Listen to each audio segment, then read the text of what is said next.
Je vous propose de vous installer confortablement et de fermer les yeux si vous le souhaitez, pour mieux profiter de ce moment que vous vous offrez. Je pourrais vous énumérer tous les signes de transe hypnotique que vous pourriez ressentir dans les secondes ou les minutes à venir, ou décompter de 10 à 1 en partant de 100. Mais je n'en ferai rien.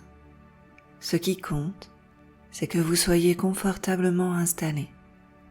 Vous pouvez même laisser votre esprit vagabonder en laissant ma voix être cette musique de fond que l'on n'écoute pas, mais que l'on entend au loin quand on laisse son corps se détendre pour profiter d'un moment de repos. Car c'est aussi cela que permet l'hypnose, une bulle de calme et d'apaisement dans l'activité de notre vie. Et peut-être que durant cette séance, les tensions s'estomperont, tandis qu'une partie de vous sera attentive aux messages cachés dans les histoires que je m'apprête à vous raconter. L'histoire qui va suivre n'est pas tout à fait une histoire. Elle est peut-être un peu métaphorique, mais elle n'est pas tout à fait un récit. Elle est ce qu'on ignore. Elle est inclassable, en dehors des cases. Qu'est-ce qu'elle est alors ? Rien d'autre qu'une suite de mots, de phrases formant quelques paragraphes. A-t-elle un début, une fin ? Probablement pas. En tout cas, pas comme on l'entend. Elle est comme immortelle, infinie, jusqu'à ce qu'elle disparaisse dans tout ce qui est éphémère. Elle existe sur le timbre d'une voix et s'évapore dans les silences. Peut-on exister sans être catégorisé, en dehors des cadres ? Oui, puisque je vous la raconte à cet instant précis. Mais passé ce moment, elle aura disparu. Ne restera d'elle sûrement qu'une résonance, blottie au fond de votre conscience. Mais si elle peut exister au-delà de tout, alors elle aura toujours de nouvelles opportunités de renaître, d'être. À chaque fois qu'un poisson sautera de son bocal pour rejoindre l'immensité de la mer, là où l'horizon semble si vaste que tout devient possible. Vous arrive-t-il de vous autoriser à sortir du lot, à vivre en marge des cases, à arracher des étiquettes qui font plus de tort que de bien ? Et si c'était le bon moment pour vous de vous le permettre, pour être comme ce magnifique poisson qui quitte l'étroitesse du bocal pour rejoindre le vaste océan de tous les possibles. Car, voyez-vous, le problème à vouloir entrer dans une case, c'est que l'on s'en impose aussi ses limites, alors qu'en réalité il y a une multitude de cases en vous, diverses et variées, qui parfois s'harmonisent ou se contredisent, car l'humain est paradoxal. C'est cela, être humain aussi. Et si parfois vous mettez le pied dans des cases qui vous limitent, vous avez aussi la possibilité d'en sortir pour aller explorer les cases qui vous redonnent confiance en vous. Voyez-vous, il y a un vaste potentiel en vous, comme un nuancier de peinture, une multitude de couleurs que vous pouvez mettre en éventail pour y voir plus clair, voir toute la diversité de vos capacités, de vos qualités, de votre potentiel. Une couleur ne suffit pas à vous définir. Vous avez un pouvoir d'action bien plus vaste qu'une seule palette de couleurs. Et parfois, se l'entendre dire suffit à le conscientiser. Vous êtes immense. Vous êtes infini. Pour suivre cette séance, je vais vous raconter l'histoire d'un jour de pluie. Il n'aimait pas être un jour pluvieux. Il aurait voulu être un jour ensoleillé. Il ne comprenait pas son utilité. Pourquoi avait-il été créé ? Il avait même l'impression de déranger, de rendre triste. Quand il voyait les gens courir, au moment où ces grosses gouttes tombaient, il était navré pour ces petites créatures toutes mouillées. Il était trop loin pour voir l'air amusé de certains. Un jour, le soleil se leva en milieu de journée pour prendre le relais. Et en se croisant, un magnifique arc-en-ciel apparut dans le ciel. « Regarde, lui souffla le soleil, c'est nous qui créons cette merveille. »« Oui, lui répondit le jour de pluie, Il n'y a que quand je te croise que je deviens utile et que la beauté apparaît. » Et le soleil fut surpris d'entendre cela. Comment le jour de pluie pouvait-il ignorer à quel point il était important? « Mais que racontes-tu là? Ne sais donc-tu pas que là où tu es absent, rien ne pousse? Que ma chaleur brûle tout? Tu permets à la nature d'exister, tu la nourris. Ton eau nettoie aussi. Elle adoucit l'air, quand mes rayons chauffent trop fort et alourdissent l'environnement ambiant.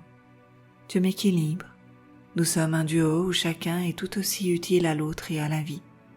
Et puis, n'est-ce pas plus romantique?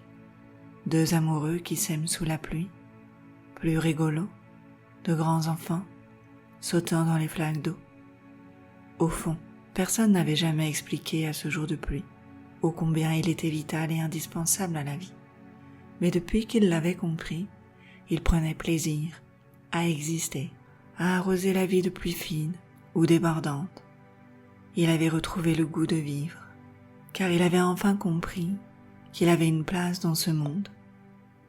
Et peut-être que personne n'a pensé à vous le dire aussi, combien vous êtes important et indispensable dans cette vaste humanité, car même parmi tout ce monde, votre vie compte, vous avez de la valeur, elle est même inestimable. Parfois, nous pensons que nous avons un problème alors qu'il suffit de prendre conscience que nous sommes déjà assez pour s'autoriser à être heureux, pour voir qu'il n'y a aucun problème, qu'une simple croyance à nuancer pour l'apaiser. Que vous ayez été désiré ou non, vous êtes un être merveilleux, vous êtes assez tel que vous êtes. Alors, merci à vous qui m'écoutez, d'exister. Voici maintenant l'histoire d'un cerf qui avait été dessiné le nez à l'envers. Alors, partout où il allait, les gens se retournaient pour le regarder de plus près. Pourtant, lui, ce dont il rêvait, c'était d'être comme tout le monde, de passer incognito, fondu dans la déco. Cet art physique le rendait étrangement plus beau, et cela le dérangeait. Il trouvait injuste d'attirer l'attention plus qu'un autre, uniquement pour une histoire de nez au milieu de la figure. Il souhaitait justement que les gens puissent voir plus loin que le bout de ce nez. Alors, il se mit en tête de le camoufler, mais cela l'empêchait de respirer. Alors il songea à le faire opérer. Il trouvait incompréhensible que certains dépensent toutes leurs économies pour sortir du lot alors que lui enviait tous ceux qui se fondaient dans le troupeau. Un jour, lors d'une grande réunion de famille, une grande tante inconnue l'invita à une petite promenade tranquille. Elle était douce et chaleureuse, et il était heureux de faire sa connaissance, jusqu'à ce qu'elle mette sur le tapis le sujet de son projet nasal en toute transparence. « Ce nez, mon beau, fait partie des choses qui définissent qui tu es, de même que ce doux regard de biche, que la jolie forme unique de tes bois sur la tête, de tes belles oreilles qui papillonnent sous le vent. Tous ces détails créent l'essence extérieure de ton être. Car oui, qu'une part de toi te plaise ou non, que ce soit trop atypique ou pas assez classique, ton esthétique est ce qui te correspond. Tu demandes à ceux qui t'entourent de voir plus loin que ton nez, alors que toi-même tu es obsédé que par cette partie de ton visage.